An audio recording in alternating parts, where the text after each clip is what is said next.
Hi, the volume should be there, so we'll see how this goes.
Volume, yes, testing, sound.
Okay, number one. Hello, welcome.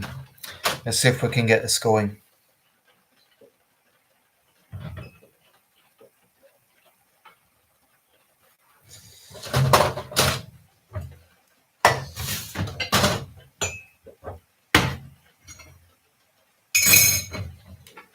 I always wait to see the first comment to see if we could get things rolling. That's the idea. For these live streams, I usually don't bring up a subject. I wait for my subscribers to do that. So, yeah, I'm just going to wait for that first comment.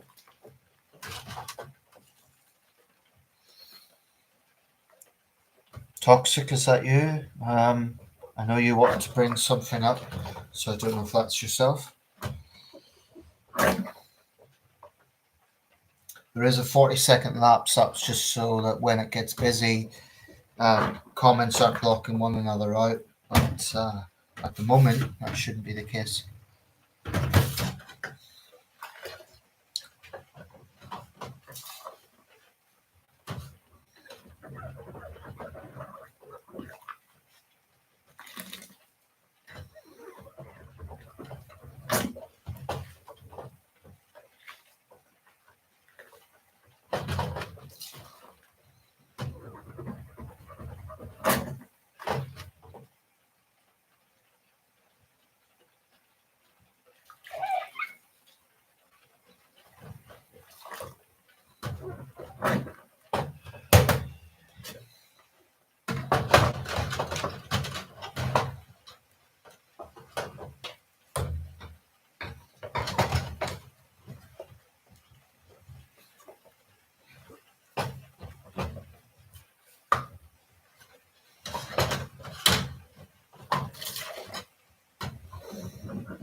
This is a slow one.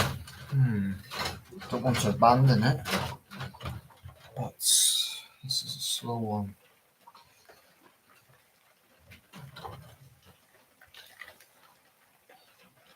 Oh, 2 people now.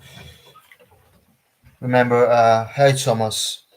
I'm not too bad, thanks. Welcome. Just doing the washing up as I'm waiting here. Got one of those days, which has been so. Try to get through the series Lost. I don't know if you've ever seen that on Netflix.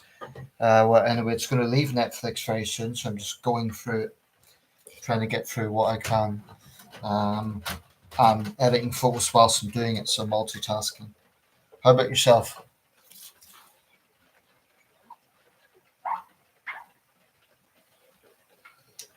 I hope this isn't off-putting with me multitasking here. I thought, why not? Kill 2 birds with 1 stone, so to speak.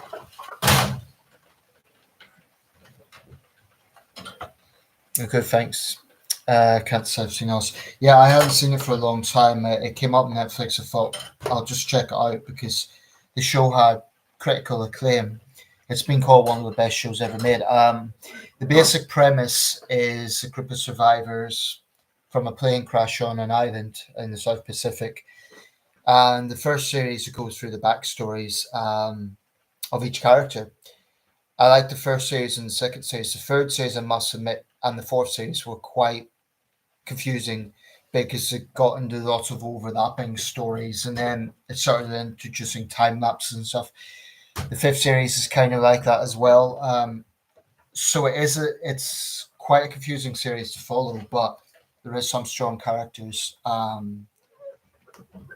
don't know if I'll have time to watch the whole of the sixth series, but we'll see what happens. So yeah, I'd recommend it overall, but for me, 1 and 2 were the best seasons. I don't like anything that tries to be too complicated. That's a bad side about streaming over physical things come and go. Yeah, exactly. I mean, I'd always been skeptical about streaming, but I do have it now. It came free with, I think what happened was the Sky people messed up an installation we got. So as sort of compensation, they gave us discounted Netflix, and I'd used it before from my sister-in-law. I've sort of used it for 5 years. But before that, I felt that way. I sort of felt like, things come and go. It's like borrowing a library book. Whereas with DVDs, they're basic, but once you buy them, they're basically your property forever. That's until the day they become, scratched or something. So that is the downside. Having said that, most things do stay there for quite a long time, like over a year. So there's quite a lot of time to watch something. But I think, there was surprise when people, when it was announced that Lost was being cancelled next week because it was a popular show. And the thing is, to get through a show like that, it does take time. Each episode's about 40 minutes. So, To go through a season with 17 or 18 episodes, it takes time. I've seen a few shows which lost the direction a bit. Manifest was another, again about a group of survivors who turn up on a plane that went down. The plane arrives 5 years later, and I don't know. The premise was good, but it just kind of lost its direction a bit and got overly complex. What do you think about the rise of piracy now? Because there's so many different services, it's back on the rise again. Yeah, I can imagine it's a serious problem. Hi, Toxic. Welcome. I don't have strong views on it, if I'm being honest. I remember on DVDs and VCRs, there used to be that ad. It was everywhere. It was sort of like you wouldn't steal the handbag, you wouldn't steal the phone. Video piracy is a crime. Contact the, what was it, Federation for Copyright Theft or something like that. It used to be on every British DVD. I don't have strong views on it other than I don't think it's harmless. I think often the quality won't be great. And with most types of crime, even ones that ostensibly seem to be victimless, there is likely someone being ripped off somewhere along the way. So, evening, Steve. Welcome. Toxic, I don't know if you got my message earlier, but I know you wanted to perhaps talk about the issue of the Online Safety Act, so we could do that if you want. Or if you other guys have any issues, just bring them up. It's raining heavily here, so hopefully that's not too distracting. And I'm at a bit of an angle, so just bear with me a second. I'm gonna get this at a more comfortable angle because I'm twisting a bit here as I'm looking at the screen. I don't know if you guys can even hear me properly.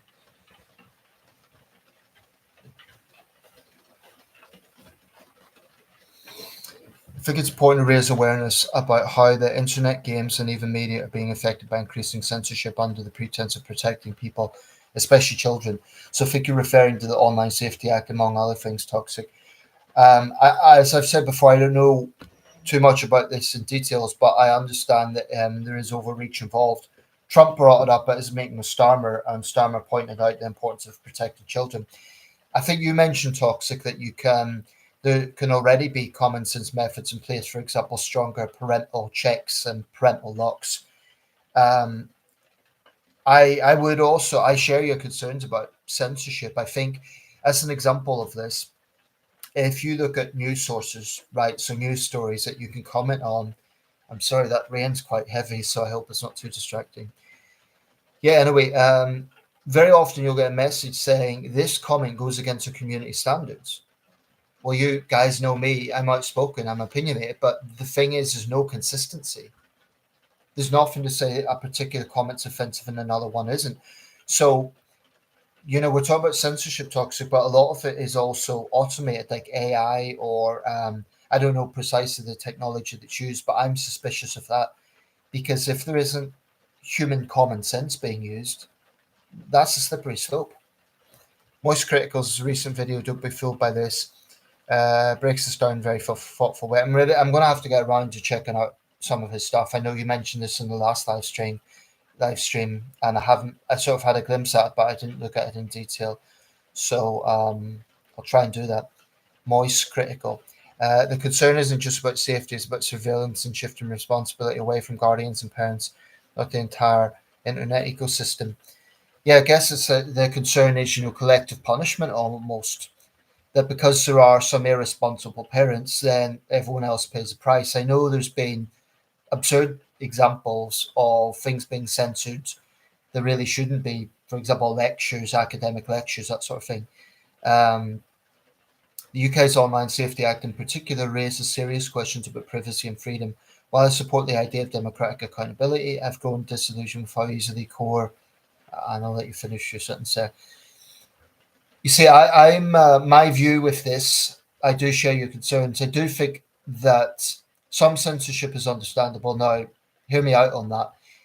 If you get, for example, jihadists promoting hate, right? If you get extremist groups, whether they be jihadists or, a far right group potentially promoting poison online, I mean, I think in those cases there is some ground for censorship. I remember the big controversy around Twitter.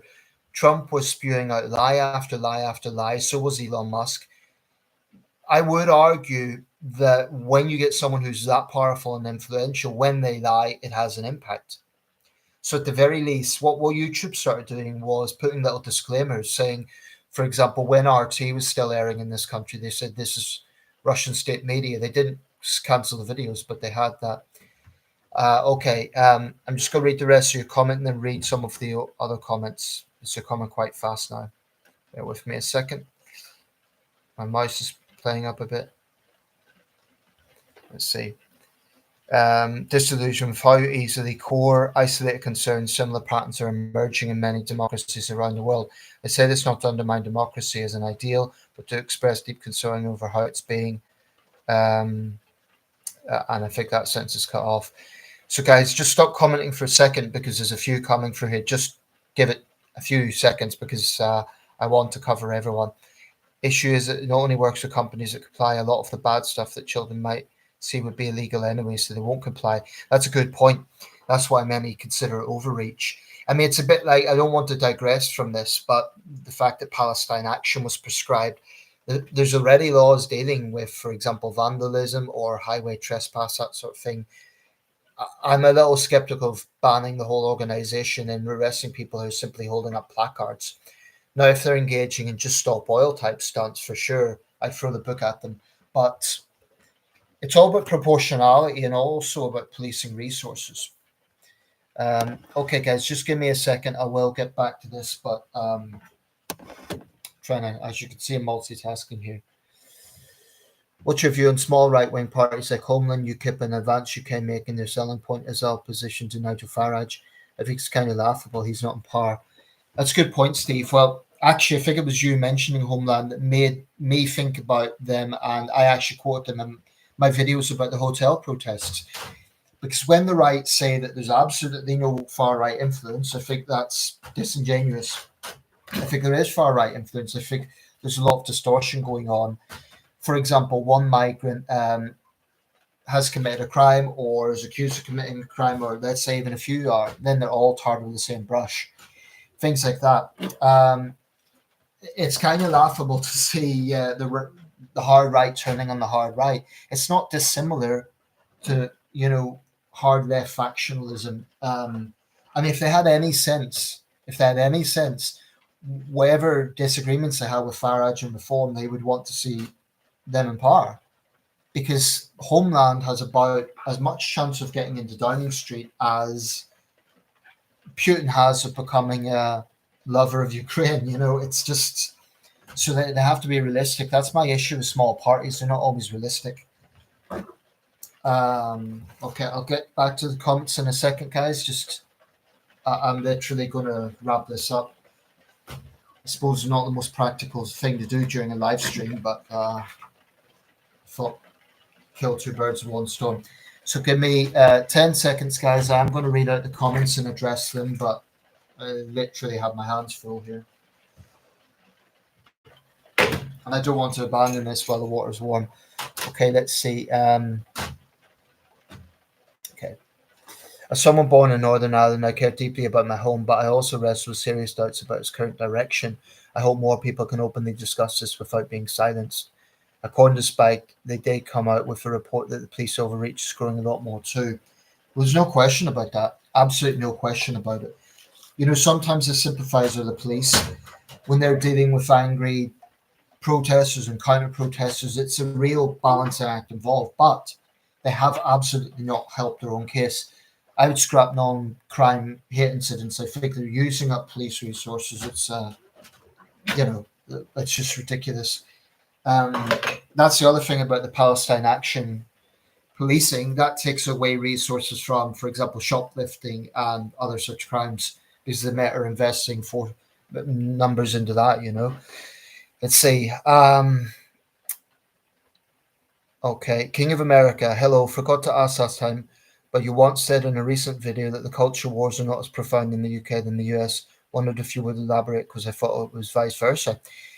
I'm not saying they're non-existent in the UK. They definitely are an issue here as well. We get race baiters. We get people on the left, on the right. Woke ideology is definitely a thing here. We have all of that, but I would argue that a lot of the stuff that has come over from the United States has come over. I mean, the term woke originates in the US for sure. It originated, as I understand it, in about the 1970s in the African American community to refer to being awoken to injustice. But then in the late 2010s, it entered the vernacular. Black Lives Matter wasn't a thing in the UK until it became a thing in the US. So a lot of that is transported over. I'm not saying all of it. I'm not saying, without any American influence, we wouldn't have these issues as well. We would. But I do think it's worse in the US. But we can't be complacent. We definitely can't be complacent. I mean, British universities have been accused of censorship. They've been accused of, we hear terms like microaggressions, and there is a lot of these issues going on. I mean, I'm just throwing out some of the topics that are covered by the culture wars, but we definitely have it in the UK as well. But I would say that it's more profound in the US. I mean, actually, one of the left wing groups, I think it was Black Lives Matter, said the UK is not perfect either. So they were trying to interject the sort of debates that are going on in the US into the UK. We have had a history in this country of racial tensions. In the 80s, there were some high profile race riots. And 2001 in Bradford and Oldham, there were race riots. And in more recent years, there's been racial tensions. We have, left-wing celebrities endorsing causes like Just Stop Oil. So yeah, there's a lot of this culture war stuff going on. But the reason I say it's bigger in the US, I mean, America's just a bigger country. I think the partisan divide in America is deeper. It's big in Britain, but I mean, an example of this is the 2024 general election. Starmer and Sunak had strong differences of opinion, but they were pretty much civil to each other. With America, it really does feel like a powder keg situation where the partisanship is so intense that there's a real risk of violence, and indeed there's already been violence. So that's what I mean by the situation in America being more profound. Okay. Paul suggests that Reform UK could win a majority with Nigel Farage as Prime Minister, less than 30% of the vote. Do you think it's time to get rid of the first of the past posts and replace it with PR?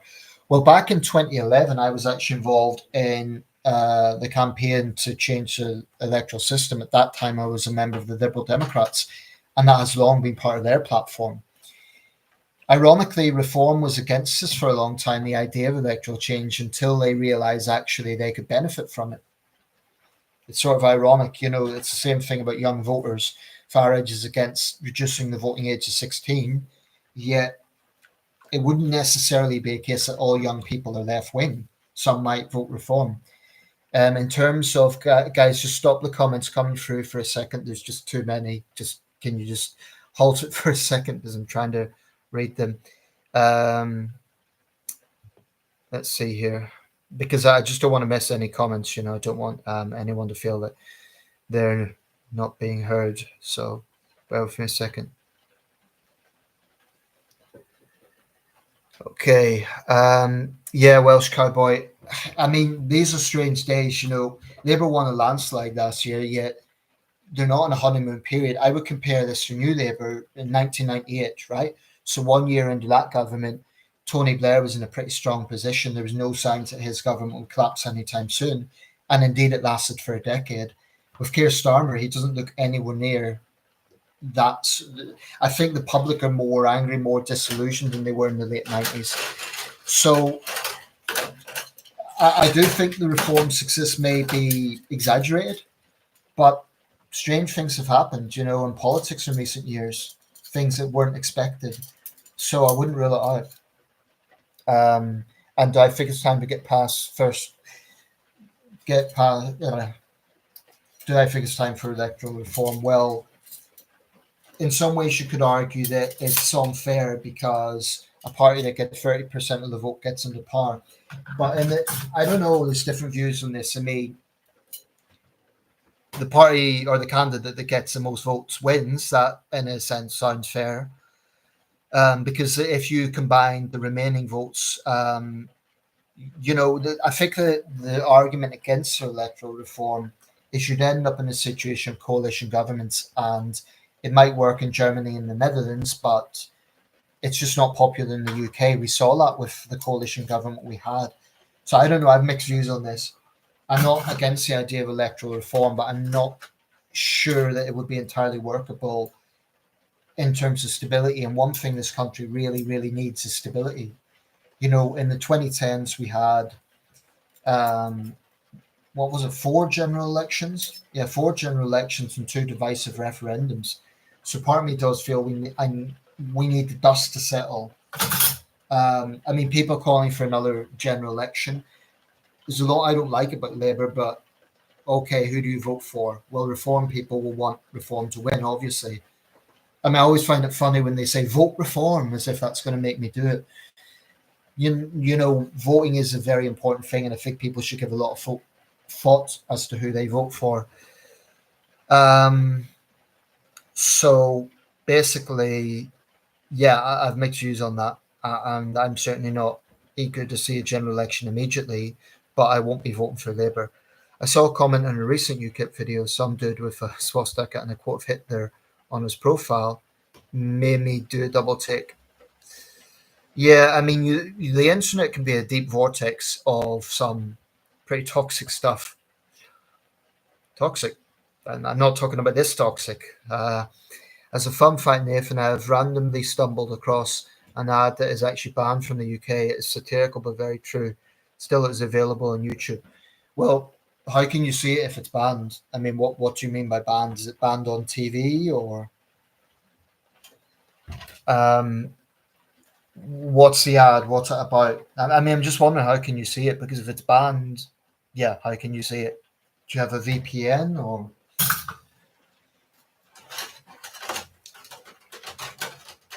Thoughts on the Trump Putin meeting in Alaska? Well, I think that Trump's definitely changed his tune on Putin. He's hardened his rhetoric, but it's taken him 3 years to do that.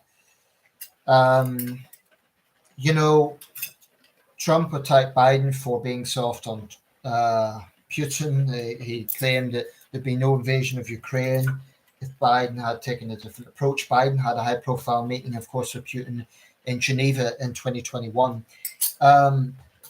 This is one of those things where there's a lot of speculation. We don't really know how it will go until it happens. I might make a specific video on that one, so stay tuned. But I think, I mean, Trump's so changeable. You know, he's praising Putin one day, he's condemning him the next. That's the problem with assessing anything to do with Donald Trump. Let's see here. Me mentioning my disillusionment with democracy is technically true. I'm angry and sad with it, especially considering the out of control censorship. The reason why I mentioned alternative systems.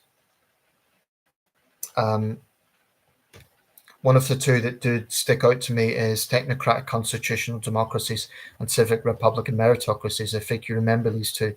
Greek philosopher named Plato did make a point. Here's the thing, like I've said, toxic. I just think that if we were to have a major constitutional change, there is a lot of anger in this country. There's a lot of disillusion, but I think we're better reforming institutions, forcing reform peacefully, rather than changing the entire system, because I just don't think that. I think it will take too long. I think it will create market uncertainty. I'm just not sure that that would necessarily work, with respect, because I think that there's definitely anger out there, there's disillusion, but we need to force institutions to change rather than just uproot the whole system and change it all. I'm not really sure how that would work. I did watch the ad on YouTube in the UK, not banned there, but it can be assumed it wouldn't be played on television. But you said it was banned, so I mean, is it banned or is it not banned? I'm sorry, I'm a bit confused by that. Do you mean it's a controversial ad? Did it have like a content warning or something?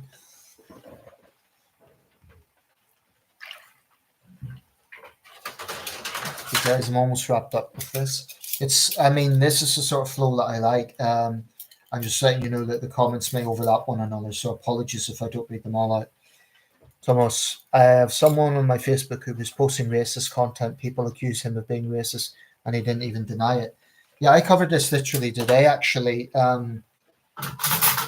You know, the left are guilty of throwing around the term racist and far right, but the right are also guilty of downplaying it and pretending it doesn't exist at all. I do have a problem with the hotel protest because whilst there are legitimate concerns, I think there's sort of a mob mentality about it, and they insist they're peaceful. Well, if the police weren't there, honestly, what would they do to the migrants? I came across a video last night in Leicester. There were some migrant guys sitting on a war memorial. Now, one of them was smoking a spliff, which is illegal. But other than that, they weren't being particularly disruptive. They weren't vandalizing it. They weren't doing anything particularly outrageous. And these patriots, came by, frankly, very pushy, aggressive white guys, and they were, yelling at them and telling them to get away from the war memorial, respect our war dead, and so on. I couldn't help but notice one of the patriots was munching on a bag of crisps as he was doing this. Now, they were being aggressive. They were really getting in their faces. No punches were thrown, but it was, tense. My thinking is, well, wait a second. Are you guys really upstanding citizens? Can you honestly tell me that you behave yourselves at a football match, for instance, that you never get into drunk fights in a pub? I just don't believe it. And, if you look at the comments on the hotel protests, it's always, it's just concerned citizens, it's just families. Well, I have a problem with the argument that a mother, for example, is incapable of getting involved in criminality. There was one woman arrested last year in the violence who brought her 9-year-old son to a riot as she was throwing stones at the police. And of course, she's all tearful and remorseful now. But just because someone's a mother doesn't exclude them from violence. So, yeah, I think the right are being extremely disingenuous with a lot of this. Racism is a problem. I saw one guy, another video, and he was a British guy going around somewhere in South Africa, and he was talking about aid to Africa. Now, I understand the arguments against it, but at one point he literally said, are we still calling them people? They're animals, really. Talking about Africans. Animals. I mean, he was literally saying this without any humility, any sort of reservation. I just think blatant racism has to be called out for what it is. And whilst the left are guilty of throwing the term around, frankly, I think the right are guilty of downplaying it and downplaying far right influence in this country. A social housing block in my hometown. By the way, one of those guys in Leicester, I forgot to mention this, he actually called himself in the video a migrant hunter. A migrant hunter. To me, that says a lot. Let's see here. So what happened, Thomas? Did you said someone commenting, was he someone you know or just a random person? Steve, social housing block in my hometown, which has the nickname The Flats. It was known for drug-related activities and the council shut it down. All residents had to move. What's your view? Well, I mean, I wouldn't know the local circumstances there, but if it was, a place that was a hotbed of criminal activity, I mean, there's a street few not far from here, and it's a similar situation as drug activity. It's a dive. If it gets away the problems of crime and antisocial behavior from that area, I don't know. Was it popular with, like, the neighborhood? Was it popular with other residents? The only thing is, like, are they just pushing the problem elsewhere? I mean, if they shut it down, the residents, the drug users, are going to go somewhere else. So that's the obvious question. But what was the consensus in your area, Steve? Was it a popular move? I mean, I can't go into the details because I don't know where your hometown is. But where is your hometown? Apologies if you've told me before. I can't recall. Long story short, the ad did cover a lot of things wrong with modern Britain, yet it was banned. So it's on the issue rising costs and poor city cleanup. However, to change the systems effectively that way, you're getting back to the system thing here, there needs to be a lot of grassroots planning involved and a lot of preparation. The changes shouldn't be done on the dot, but only slowly. That's the thing, it would be slow, and will there be enough public motivation? I mean, the British like to complain we're not the most motivated people in the world. People complain about crime, but how many people will, for example, write to the Attorney General to overdo a case for undue leniency? I did, but honestly, a lot of people complain without actually acting on it. So that's another issue to consider.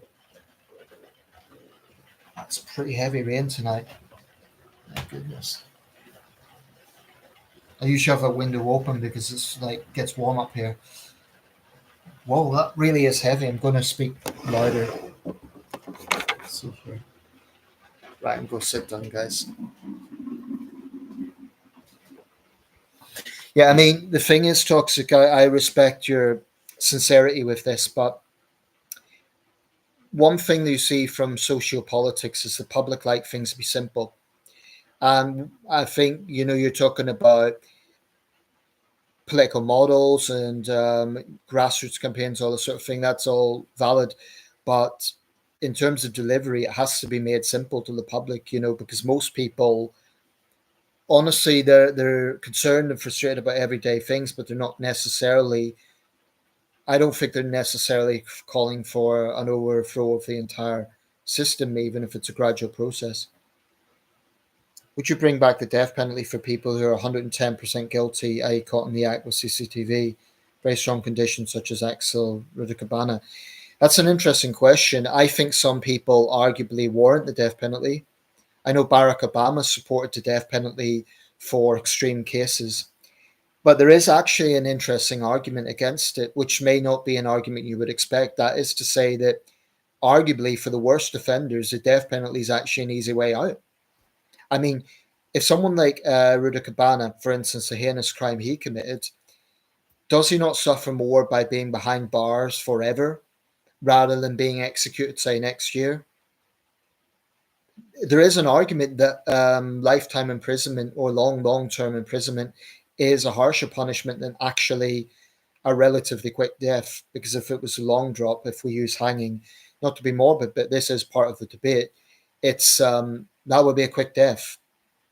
So that's actually an argument against the death penalty. Dennis Thatcher, who disagreed with his wife on this subject, he actually argued that a jury might find someone innocent because they don't like the idea of sending them to the gallows. I don't think we need to bring back the death penalty. I just think we need tougher sentencing. The death penalty is like an extreme thing. And I mean, you mentioned 110% guilty. The forensics are much better today, but we still have miscarriages of justice.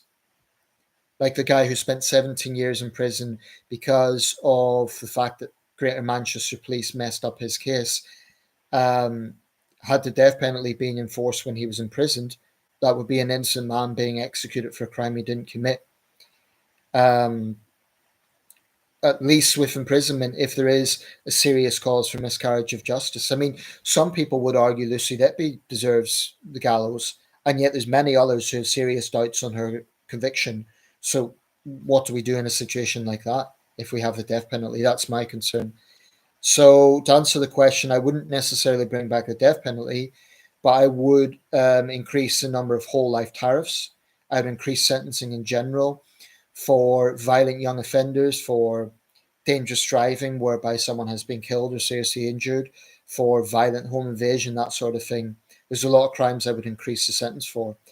Labour's talking about building new prison places, yet they're simultaneously releasing inmates early. So the problem with Labour and crime is it's totally mixed messaging. They talk tough and act soft. Just words are cheap. So Labour has failed on crime, I'm afraid. Let's see. But when I say 110% guilty, they would have to be caught in the act, like Rudy Cabana would not apply to Lucy Letby. Fair enough. Yeah, that's true. But again, would it not just be an easy way out? I mean, take, for example, an Islamist fanatic kills 20 people in, well, it wouldn't be a suicide bombing because he'd be dead, but let's say he plants a bomb and 20 people die. That is a heinous, evil crime. And many people would say deserves a death penalty, but then he would welcome that. He would see himself as a martyr. Surely by spending the rest of his days behind bars, that's he suffers more, therefore he's paying more for what he's done. I don't know. That's the thing about the death penalty. Um, so I understand the sentiments around it for the most heinous crimes. I mean, there's some crimes out there are so evil, so sickening. it's understandable why people would want that. I just think we don't necessarily need that. As for being a deterrent, I'm not sure how true that is. I mean, in the 18th century, when you could be hanged for stealing a sheep, there was high crime rates. Ironically, the rate of theft went up in public hangings because there were huge crowds. So, would it be a deterrent? People might point back to the 1940s, 1950s when the fear of the gallows could have deterred crime, but we had crime. It wasn't, we've never been crime free. So, I'm not so sure it would necessarily reduce or deter crime. But I do think we need to put career criminals behind bars for a much longer time. I mean, any judge that allows a career criminal to walk free without a custodial sentence, I think they need to answer to the public. I've long argued the justice system in general needs to be a lot more accountable to the public. Toxic. The thing is, capital punishment is a problem that raises moral questions, and it does make us appear just as cruel as the perpetrators themselves and leave us open to hypocrisy. That would be an argument against it, that it is essentially the state killing someone to show that killing is wrong. So there's a contradiction there. But I think the problem. I mean, if we take the United States for example, this debate has pitched opponents of capital punishment as being soft on crime, even if they're saying they believe someone should be in prison for the rest of their life. So that, as someone who I consider myself conservative on crime, yet I'm not totally comfortable with the death penalty. I just think we need tougher punishments. We don't need to go to the death penalty. And let's face it, we last had an execution in this country in 1964. If the UK was to bring back capital punishment, it would be a huge, huge, huge story. And I think the rest of Europe, it would damage relations with other countries because they would, although it's not up to them to decide our domestic policy, I do think they would. It would be a polarizing thing. I do believe that. But Ruda Cabana has now attacked prison guards. That is the point. What's the point? This gets into issues about prison, though. Build more prison spaces to ease pressure on staff. Someone like Ruda Cabana needs to be, I wouldn't necessarily say solitary confinement, but there needs to be, for example, extra guards on patrol when he's around. Someone like that who's a dangerous offender needs to be treated as a dangerous offender. And I'm very sympathetic to prison staff. Take Young Offenders Institutes, for example. I think he's 18 now, so he's in an adult prison. I'm not sure about that. But Young Offenders Institutes, staff often get physically attacked by violent young offenders. And then you get left-wing organizations whining about how awful it is for the young offenders, but they don't consider the staff that have to deal with them. I've had encounters with 15-year-olds who are psychotic, quite frankly. And I think people underestimate that. I don't want to see prison being brutal or inhumane, but it shouldn't be fun either. So to address the point about the death penalty, I don't think we need to bring back the death penalty. I just think we need tougher penalties. And I welcome building more prison space. Of course, it will cost money. But it can be done. It doesn't need to be in an urban area. Build new prisons in the middle of the countryside somewhere, like really in a remote area, so that people can't complain about. Well, I mean, let's face it, any new prisons, residents are going to complain, but you're never going to please everyone. And if it reduces pressure on the system, that reduces pressure on staff. It also reduces pressure on inmates themselves, which means there's less likely to be disorder on the inside. Thoughts on the Jehovah's Witnesses, shunning members who break rules, etc. I'm not that informed about Jehovah's Witnesses. I'm a little bit wary of any kind of New Age religious group, or if that's the right term. I mean, they'd be Victorian, but I mean, I talk about the Scientologists. I've had some experience of them because a guy in Sunderland, we have a little Scientology chapel. He asked if he could take my reading for pressure, and I thought, what the hell, just humor him. And I did say, look, I don't want to buy anything. I'll listen to you, but I'm not interested in buying anything. At the end of the 10-minute session, he took this kind of pressure reading. And I said to him bluntly, I said, look, honestly, with respect, your religion has stereotypes For example, you tell pregnant women they can't make noise. Um, Children become estranged from the parents, that sort of thing. And of course, he denied all of it, and he said it was taken out of context. Um, but the thing that I found quite interesting was at the end of the session, despite me saying, please don't do this, he tried to sell me the £12 book that they had. And he also wanted my phone number. And I said, look, I'm not giving out my phone number. No, sorry. I think I actually made some excuse about my phone not working. But um, I don't like pushy proselytizing from any religion. So thoughts on the Jehovah's Witnesses shunning members who break rules? I suppose all religions do that to an extent, but when it's dogmatic, that's a problem. Actually, talking of this subject, I'll show you guys something. I got this in Sunderland City Centre a few weeks ago. This book from some street evangelists, some Africans, Nigerians, I think. Now, that's not the flimsy little booklet. This is a good quality book. I mean, its market price is £8.99.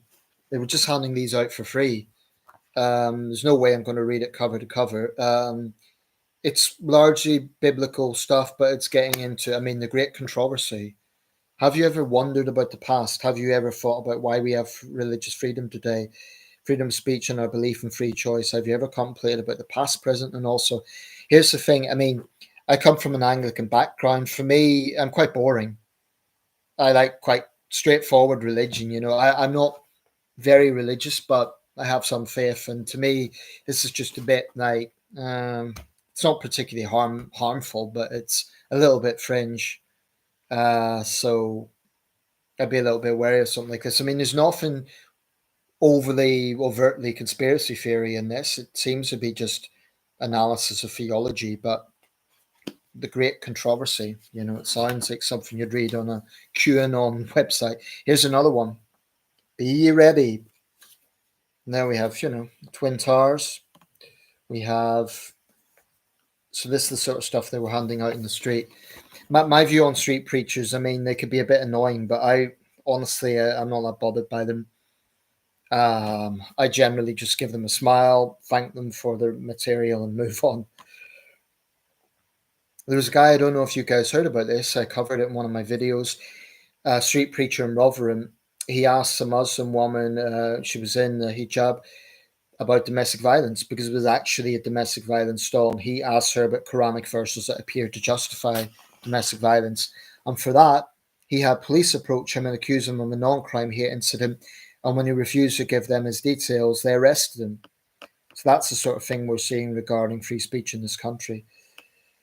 Let's see. However, going back to systems, guys, I'll get through all the comments, just bear with me. What be your thoughts on technocratic constitutional democracies and civic republican meritocracies? Well, this is what I'm saying, Toxic. You say that to someone in the street, it'll go over their head, honestly, with the greatest of respect. Technocratic itself just sounds like a bureaucracy, doesn't it? So I think that would put people off. Civic republican meritocracies. I'm personally a royalist. I think that it's for me, it's a question of don't fix what isn't broken in terms of monarchy. I'm a monarchist. I'm not a sycophantic monarchist. I don't worship the king, but frankly, I swore no oath of allegiance to him and his heirs, so I could never support a republican system unless the royal family done something really, really infuriating. So like I say, these are things that they're not without basis, but I just think that, I mean, you have their three-barreled names, right? Civic, republican, meritocracy, technocratic, constitutional democracy. It's that's like for political students to look at. Honestly, I think if you present that to a member of the public, it will go over their head. I mean, reform, I don't particularly like them, but they keep things simple. Reform, Hi Nathan. If you wanted to, hi Ray, welcome. If you wanted to leave the UK, what country would you live in? Mine would be Japan or Singapore, because they are more safe than the UK. That's interesting. Here's the thing: for all my complaining about the social problems we have, I honestly wouldn't be in a rush to move to any other country, because I think as we get frustrated by the problems in this country, there can be an illusion that other countries don't have problems, and they do. Now, you've mentioned Japan and Singapore. Those are countries I generally have a good vibe about, and they're both very safe in terms of crime levels. That would be a big pull factor. But you have to balance that out with the fact they also have, well, particularly Japan, has a very high suicide rate. One thing that puts me off Japan is they're a bit cagey about mental health issues. My impression of the Japanese is that they put politeness before everything else, and it's like you can't show emotions. It's that's a public display of drama. I think there is something unhealthy in that country in the sense that on one hand it's very progressive. It's a very wealthy country. They've low crime rates, but I think the mental health issue in Japan is even worse than the UK. That's one thing that would put me off. Singapore, again, it's a safe country. My neighbor comes from Singapore. It's a city state. It's very clean. But I'm a little bit wary of a system whereby, you could be caned for littering. If we're too soft on crime, in some ways, I think Singapore's too harsh. So, yeah, I wouldn't necessarily. Yeah, there isn't really any country I would be in a rush to move to. Canada, get a good impression by overall. Um, but like I say, for all my complaining about the problems we have, I think there is a lot of good in the UK as well. And I mean, we talk about crime. Look at Honduras, El Salvador, South Africa. That really is bad. Let's see. Okay, bear with me, guys. I'm just trying to get around to everyone's comments. In short, however, going back to systems, what will be your thoughts on technocratic constitutional democracies are run by experts leading to efficient decision making and CRDs who are run by those with strong civic and moral standards? Well, sounds like you're talking about rather than an individual prime minister or president run by experts. Well, experts don't exactly have the best public opinion, do they? I mean, public acclaim. Um, I don't know. I'd be a little bit wary. So would you have like a committee of experts running a sort of? It sounds almost. I don't want to say communist, but it sounds almost like a politburo of experts. I don't know. You're not really selling it, I'm afraid. But if I say that with all due respect, because I think you have sincere views here, and I don't know. Just for me, what you're presenting is more bureaucracy. And that's not what people want. Civics, for some odd reason, was dumped to the curb, and that's how society could evolve when education no longer. I mean, you're talking here about these are all valid ideas, but you're bringing in more and more subjects to consider, and ultimately, what that could result in is just more bureaucracy. I don't think we don't need to make things more complicated. We just need to reform institutions, radically reform them, but not. I think like by changing the whole system, it will create more bureaucracy, not less. What would you do if they start housing literal aliens in hotels if they war in another galaxy? That's an interesting question. It reminds me of a song. It's an obscure song. It's called Energy in Northampton. And ironically, that is literally what the song's about. So it's about UFOs, aliens spotted over Northampton in the East Midlands. I guess it's probably late 70s, early 80s. It's quite a catchy song. And literally, it's about aliens from another planet fleeing a neutron war and getting refuge in Northampton. So, interesting question. But would they really come to Earth? I mean, I think honestly, if there's a life out there, and there almost certainly is in other solar systems, I think if we are putting an analogy with Earth would be like the Somalia or the Yemen of other planets. I think other planets would be much more advanced. I mean, really, the Milky Way has 100 billion stars. Most of those stars will have a solar system. So it's almost certain that there will be other worlds out there. And it's not inconceivable that some of them will be a lot more advanced than Earth. So we've made a mess of Earth. Let's be honest about it. The astronaut, Jim Lovell, passed away recently. It wasn't him, but one of his colleagues mentioned about they made a Christmas broadcast, 1968. I'll just get up the obituary of Mr. Lovell, actually. Bear with me a second. He was famous for the Apollo 13 film played by Tom Hanks. Anyway, they made a Christmas broadcast in 1968.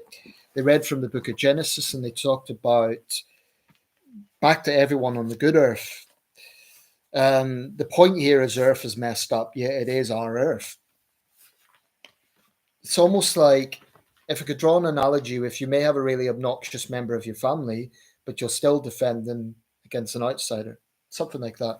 This is the Times obituary on Jim Lovell, and he was one of the astronauts who made that speech from Genesis. But it just like, yeah,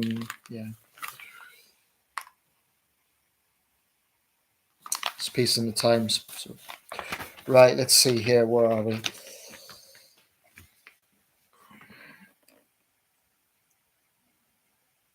Civics, for some odd reason, was dumped by the curb, and that's how society could devolve when education no longer. So I'm just catching up with the comments. With that off, and I am a royalist too, would you speak to Prince Andrew? Like, be respectful. No, I watched the Epstein documentary the other day on Netflix. I'll be honest, when I first heard about the interview, was who was it? Not Laura Kunsberg. Who was it? Emily Mitness. I thought, okay, I'll give him the benefit of the doubt. Maybe it really is as he says. Maybe the photo was doctored. But the young woman who was taken in that picture, sadly, she passed away recently in the road accident. Virginie Gouffre, I believe she was called. Andrew is a very, very suspicious character. Now, I don't think that simply being photographed with Epstein is necessarily proof of guilt, but that documentary was really quite revealing. The state of Florida, the way they handled it was appalling. You know, they had this man, a billionaire. It looked like he had the Florida justice system in his pocket, the amount that he got away with. So, would I be respectful to Andrew? No, I probably wouldn't. Even outside of the serious predatory allegations, I think the guy's rude. I think he epitomizes royal snob. Apparently, some bodyguards said that part of their job was to ascertain who was coming into royal residences, and young women would sometimes come in, and naturally they would ask them, stop them, and ask who they were. And Andrew apparently forcefully rebuked them for this. I think Andrew comes across as everything that is, all the stereotypes of a spoiled prince. That's how he comes across. For me, the most contentious members of the royal family are Andrew, Harry, and Meghan. So yeah, no, I wouldn't be respectful to Andrew. I probably wouldn't necessarily make a scene because we have to remember he hasn't been found guilty in a court of law. But and I wouldn't do what those guys in Edinburgh done or the guy in Edinburgh. When they were during the Queen's funeral. I don't know if you remember this.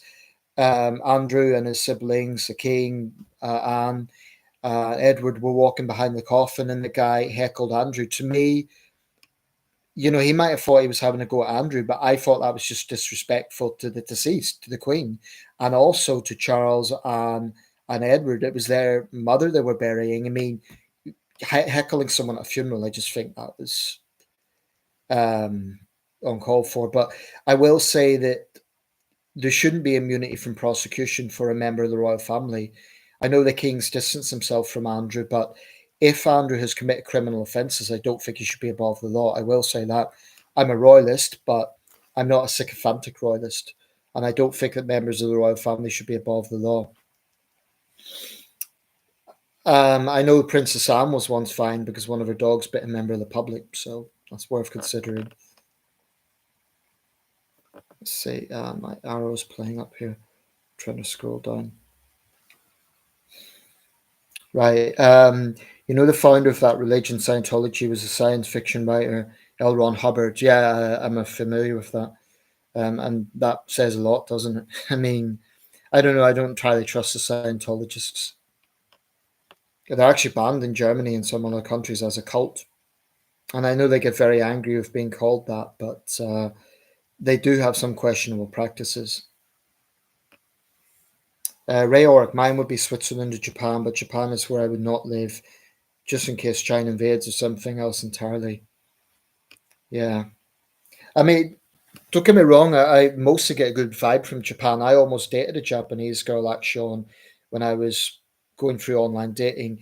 But for me, I also hear it can be a very lonely society because I mean, foreigners, for example, I think racist is probably a strong term, but the Japanese are quite a homogenous society, and sometimes when we have racial tensions in the West, we think it must be wonderful. I'm not sure that's necessarily the case. I think it could be quite a lonely society, especially if you're a minority. I don't know. I see some merit in Japan, but I also have some reservations about it. Incidentally, they also have the death penalty, and in Japan, unlike America, you don't know when you're going to die. If you're on death row in Japan, they just come through, and that's it. You're being led to the gallows.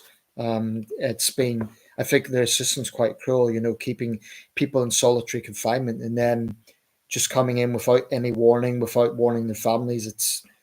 I just don't see the need for that. And incidentally, they also had a man, Aweo Hashimoto, I think he was called. I made a video about it, who spent years on death row in Japan, and he was totally innocent. He was a boxer accused of rape and murder, and it turned out that he was innocent.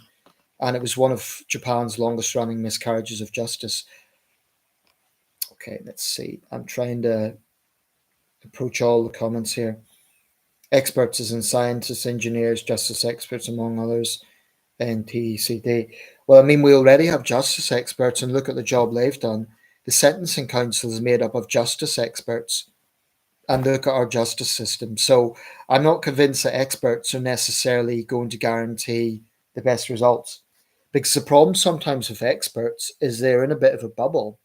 They have expertise and knowledge on their subject, but they're a little bit tone deaf sometimes from public opinion. And in democracy, that actually matters. A great scientist won't necessarily be a great leader. So I think that has to be considered. Hi, Nathan. You did a video on illegal migrants in hotels. I know they are fleeing war, but there needs to be cut off time. We can't allow illegal immigrants to flood UK. What about NHS and benefits? Well, Ray, if you watch the video, I did mention that. I clearly said that we can't house everyone. So I agree with you. We can't house everyone. And obviously British citizens should be prioritised. So, I mean, I actually think the hotel model is a mistake. I think maybe decommissioned military bases should be used for processing asylum claims.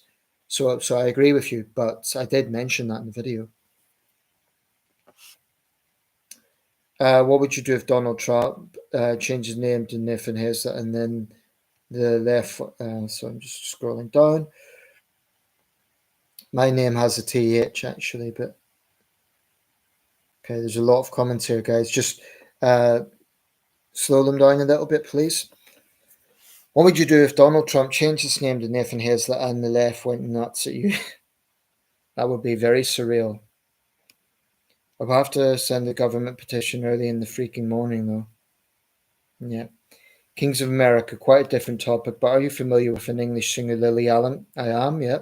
She's known for being very left wing.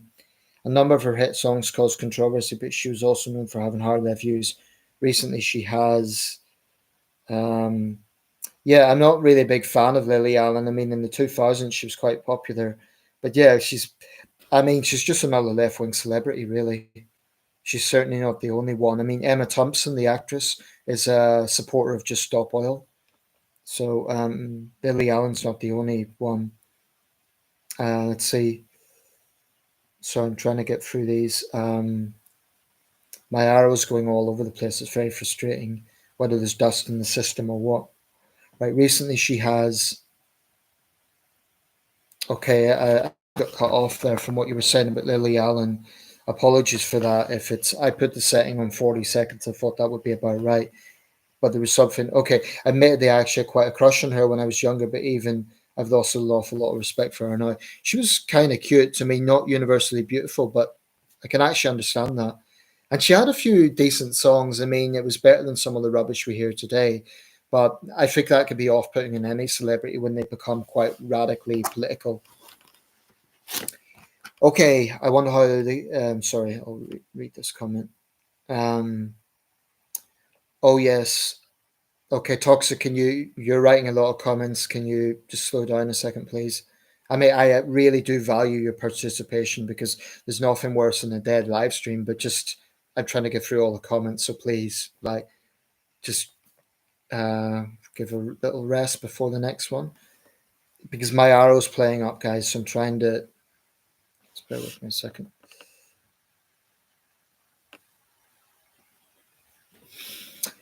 Oh yes. What will be your thoughts on Moist Critical and Farron Cousins mentioned from the last stream?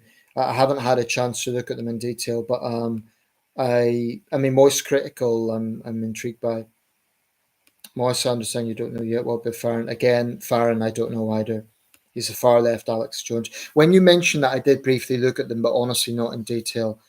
Because at the moment I'm also editing a lot of photos, like I've thousands of photos to edit through, and I'm doing that on a regular basis.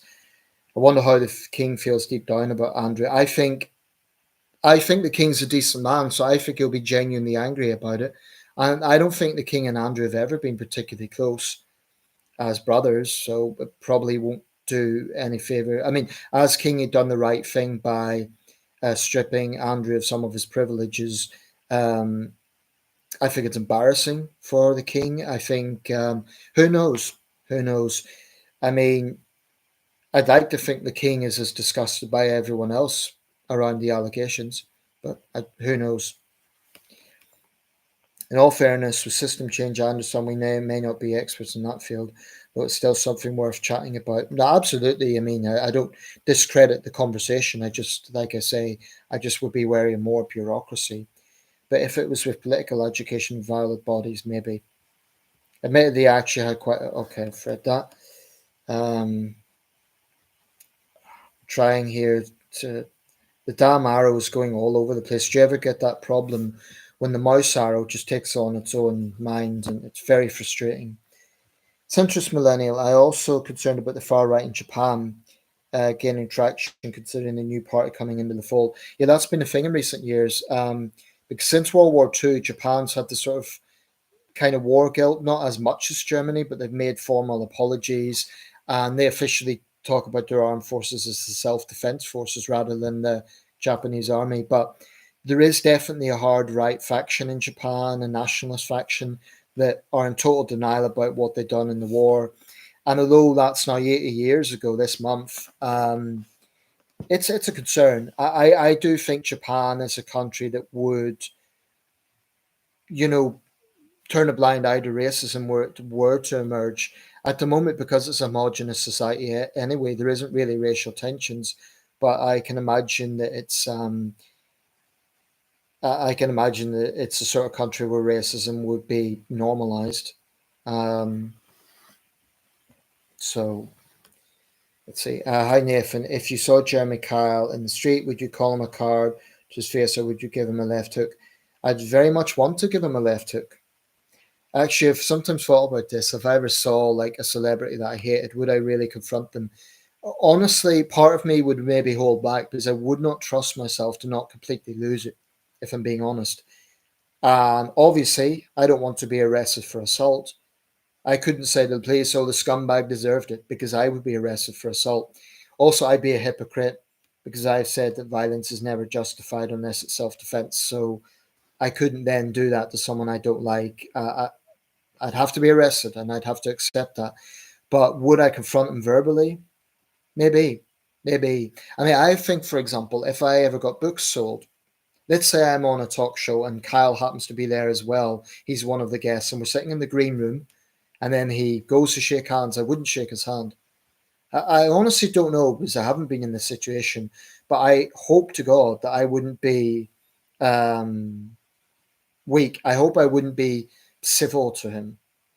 Like I wouldn't have to make a scene. I wouldn't have to make a big dramatic, yell in his face or something. But I would never forgive myself if the moment came and I was just like, oh, pretended that I hadn't said all the things about him. I would feel like a coward. I would feel like a hypocrite. So I don't know. Hopefully it never happens. But would I confront him? I'd think about it. But with me, I'd have to could I keep my cool to the point of being coherent? Because sometimes if you lose your temper, you're not always as eloquent as you want to be. So I might just yell and then it would actually damage the point I'm making. I don't know. But it's a good question. I'd certainly want to. Speaking of Japan, Moist Critical, it's critical with a K. Just spare that man. Moist Critical, interesting name. Did actually also do a video on the first live stream, and it's straight up evil. On the first live stream, do you mean the first live stream ever on YouTube? Moist evil live stream ever is the name of this video. Disgusting. Most evil live stream ever. Can I find that on the general search? I might check it out. Do you think Jeremy Kyle has seen your videos about him, seeing as they are some of your most popular and they appear when you search for Jeremy Kyle? That's a good question. I doubt it. Because I think someone like Jeremy Kyle, he's probably got some mansion in Spain. He's a rich guy. And, they are quite adept at shielding themselves from criticism. I mean, if I was Jeremy Kyle, I wouldn't look for critical videos. So he probably hasn't. My local MP, Julie Elliott, she's now out of office, but she was actually the MP involved in the committee that was investigating that. And I didn't get a chance, but I would have thanked her for that. I believe in giving politicians credit where it is due. And she did hold ITV to account. She did get them, put them on the spot, explain why the guests were misled, explain why. Why did Kyle not show his face? I'll be honest, when he was working on talk radio, I really contemplated phoning up. Say, for example, he'd ask a question about Ukraine, Ukrainian refugees or something, not anything connected with the show. What I was thinking about doing is answering the question like a normal caller and then taking him off guard. They say, yeah, Jeremy, I agree we should help the Ukrainian refugees. By the way, why are you Britain's biggest card? Why did you not turn up at the parliamentary inquiry? Take him off guard. But it never happened because A, I don't have outbound phone credit, and B, I'd be banned probably permanently from calling in again. But honestly, it's a good question. I wonder. I just don't know how I would react. I've met a couple of famous people, but they were people I was okay with. I didn't have any strong views against. I did meet George Osborne, and I was very angry with the Tories at the time, and I didn't really confront them. I just made small talk. It was like he was giving a speech at a talk, and it was a break and intermission, and we went back, and there was some sandwiches, and I just said hello, and he said, "Are you a student?" And yeah, so sometimes I'm frustrated with myself. I think, damn it, Nathan, you should have taken that opportunity. Another one is Roger Hallam, the infamous founder of Extinction Rebellion, was giving a speech in my church, and I could have confronted him, but then my reasoning for that was I don't want to make a scene in a place of worship. So a neighbour of mine who was in Just Stop Oil, she invited me, and I really wonder, should I have confronted him at that time over all the misery he's caused? So am I a coward? Am I just full of it? I don't know. The only way we can really know these situations if we face them. And sometimes, we shouldn't be too hard on ourselves because, like, connected to this subject, I heard about a guy in Cornwall, and a violent individual had attacked a member of staff at Tesco's, and this other customer intervened and restrained the guy. But what happened was the violent guy died, presumably had some medical condition, and now the other customer is facing a manslaughter charge for trying to be a good Samaritan. So there's that to consider. Okay, that live stream features a victim called Nasubi, which is not his real name, and the stuff occurred is so inhumanely disgusting and outrageous that the show that puts... Oh, I think I know what you're talking about. It was a reality TV show in Japan where this poor man was basically living in a kind of apartment, and they were feeding him and they were getting him to... That was revolting. So, sometimes we see Japan as a kind of passive, introverted society. I think it'd be quite a cruel society as well, actually. And that I know what you're talking about, and you're right. It even makes Jeremy Kyle look more moderate, although it's on it's on a screen as opposed to a studio audience. But that was utterly disgusting, and I hope decent Japanese denounced it. Hi Nathan, did you see Donald Trump and Keir Starmer when Trump visited the UK? I think I made a video about that. Yeah, I mean, actually, no, sorry, I didn't make a video. I made a video about the trade agreement with India. I would argue that should have got more news actually when a major trade agreement with India, rather than Trump visiting his golf course. It's typical Trump. He was then in the Sadiq Khan, then Keir Starmer had to sort of intervene. Actually, he's a friend of mine. It's we're going to have a state visit in September, and I'm just pleased there's a parliamentary recess in that particular week because it saves the controversy about him not speaking in Parliament. I don't think he should be allowed to speak in Parliament. Um, what I think of it, I think that there's only a very small minority of British people actually support Trump. Um, I know my parents have passed that golf course a few times on the way into Scotland. So, what did I think of it? I actually think it was typical Trump trying to be the center of attention and just. I think the bigger thing will be the state visit in September. We'll see what happens with that. Also, do you think stopping the war is more important than territorial claims? I don't want to see people die, but we can't reward aggression. Well, that's a dilemma, isn't it? I mean, if you ask any Ukrainian, they want the war to end. And I know lots of Ukrainians, they want the war to end. Of course, they're sick of it. But the point about territorial concessions is firstly, America is profoundly hypocritical in this. If JD Vance or Donald Trump or Marco Rubio were told, look, you've had another country invading the United States, they've occupied Florida and the Carolinas. Now, in order for peace, you need to give up Florida and the Carolinas. There's no way in hell they would agree to it. So it's this condescending idea that, well, Zelensky's being awkward, he should just agree. This is what I find so contentious about Trump's attitude to Ukraine. He just is condescending. He thinks, well, we know best. Why are the Ukrainians being awkward? Don't they want peace? Well, of course they want peace. But like you say, Thomas, it's why should it be? Why should the pressure be put on the Ukrainians and not Putin? All the pressure should be put on Putin. He's the invader. And it's good that Trump's finally toughening his rhetoric a bit on Putin, but it took him long enough. So the issue with territorial concessions is, well, handovers really is what they are. There's a few things. Firstly, we wouldn't be learning from history. This is what happened in Czechoslovakia in the 30s. Secondly, it's Ukrainian territory. Ukraine covers 603,000 square kilometers and nothing less.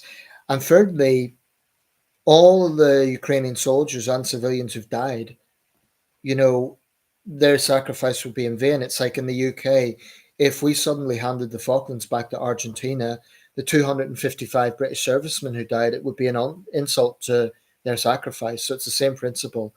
I think the way to approach this is put far, far more pressure on Russia.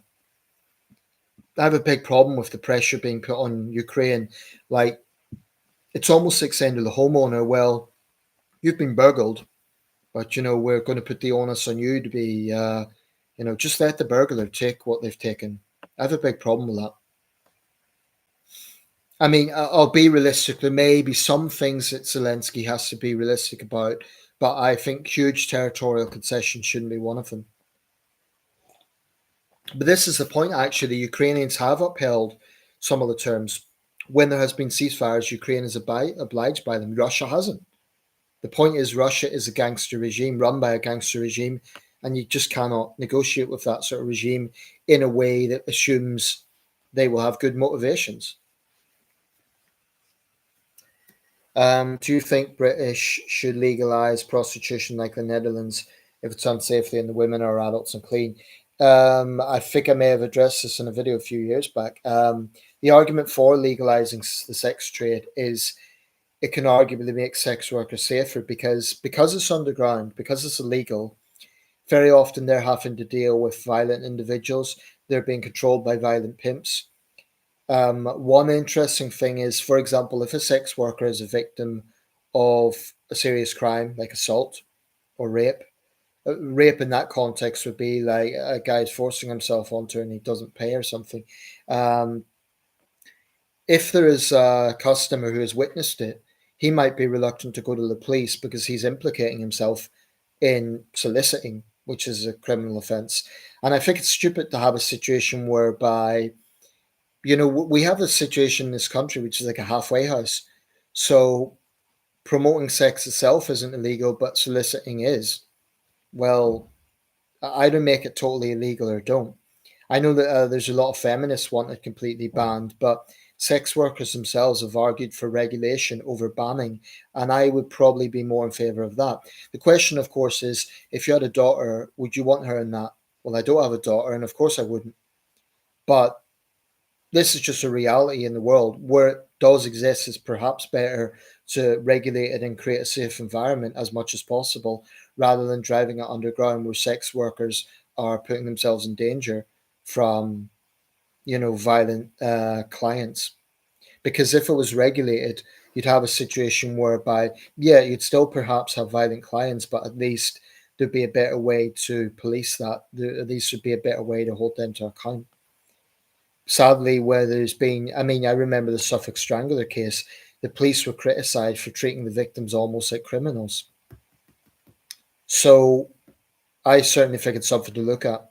I mean, feminists say, it should be, it's men taking advantage of women. Well, they know the fact that you could also have a sex worker ripping off a man, her pimps could then beat him up, things like that. So it's not always a case that the client has the power dynamic, not always. Because there's a big difference between a high end call girl and a street worker who's high on heroin. There's a world of difference between those two things.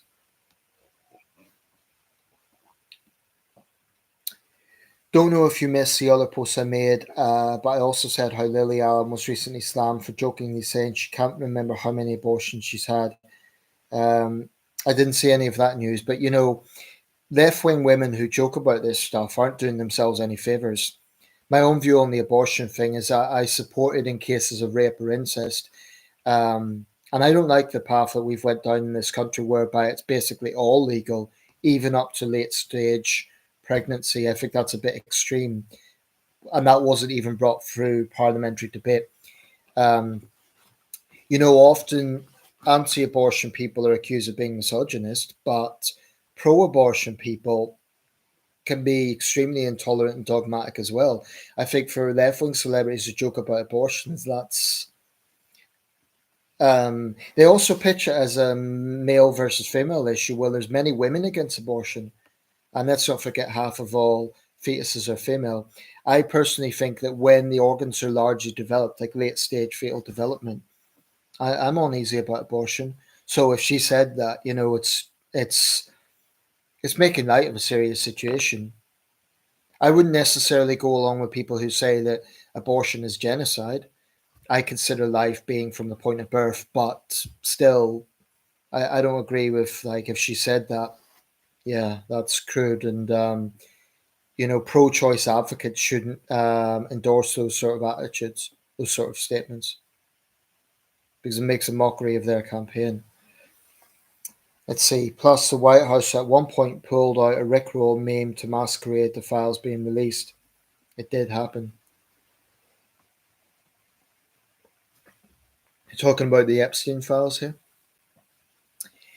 Okay, guys, an hour and 20 minutes. I'm going to wrap this up soon because I need to dry the plates and so on as well. So let's have maybe one more question each, if we could do it that way, or let's say 123. I'll bring this up to 128.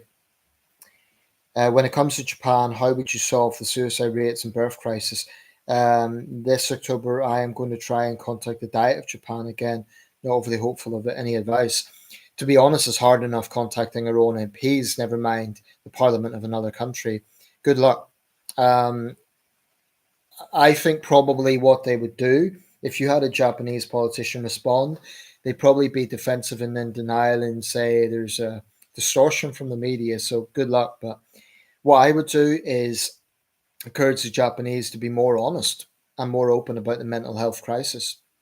That's one thing. I mean, there is good Japanese people. I remember there was a guy who people would go to this particular forest to take their own lives, and he made it his own campaign to talk them out of it. And he probably has saved many lives. I also think that the work pressure in Japan is immense. I've heard of businessmen being made redundant and they spend all day under a bridge rather than tell their wives. There's this big social stigma about job loss, things like that.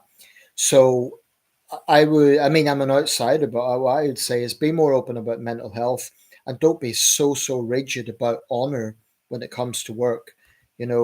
Basically, you need more downtime. I would argue those are some things that I think Japan could do to solve its mental health problems. I suppose they would argue that the productivity and the work ethic has made it the world's third biggest economy. Okay, let's see. Um, Hi Nathan, if your house gets broken into, should you have the right to defend your house with a baseball bat? I think the government let people defend the house in UK with baseball bat. I think it should be an AK-47. No, only joking. Yeah, absolutely. I think that within reason, yeah, householders should be allowed to use force, and I don't think they should get any prosecution for doing so.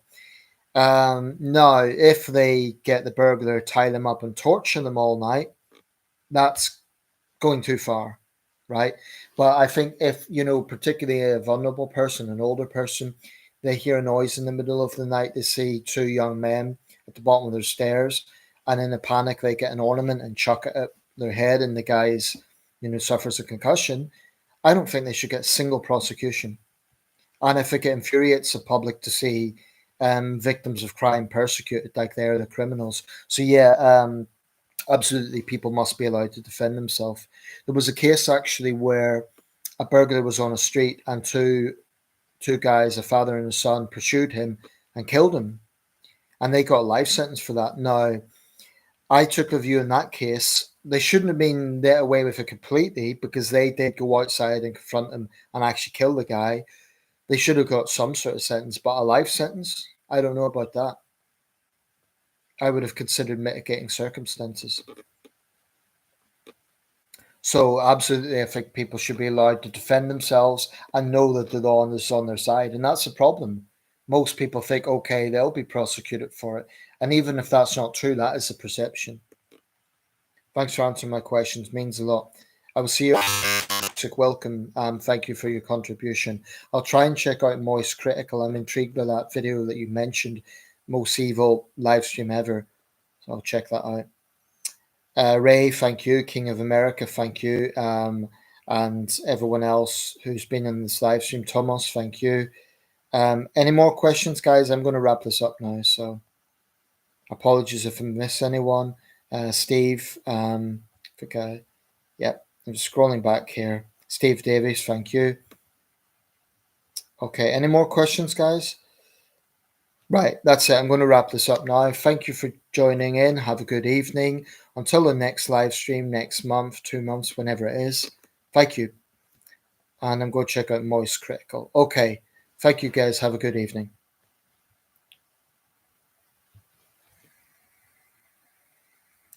One last thing. Okay, King of America. Do you have much interest in contemporary Australian issues? Would you say the culture wars are a problem there? I would say they're an issue in every English speaking country, and they're even starting to get into France and other non English speaking countries. Um, I don't follow Australian politics extensively, but I'm somewhat familiar with it. Contemporary Australian issues. I know New Zealand had the whole thing about um, I forget what the legislation was called, but it was a bill to treat every New Zealander with equality under the law, and it was controversial because it was said to be overturning a historic agreement with the Maori people. But honestly, I thought that was I just couldn't understand the controversy because they were literally promoting egalitarianism. In the case of Australia, yeah, and that got a big haka demonstration in Parliament, which I thought was, blatantly used as an act of intimidation on a political rival. It was wrong. Australian issues, yeah, I think there's definitely culture wars there. I mean, there's the left wing, right wing thing in Australia as much as any other country. But I don't follow extensively. Immigration's a big issue in Australia, although it's a continent. But actually, the Australian population is increasing quite fast. It was 25 million, it's now 28 million. It's so yeah, those sort of issues are going to get in. Crime's an issue, but I don't follow it extensively. I might follow Canada a bit more actually. But yeah, I would just say to answer that question, I think the culture wars can be found in many Western countries. Okay, guys, have a good evening. Thank you for your participation.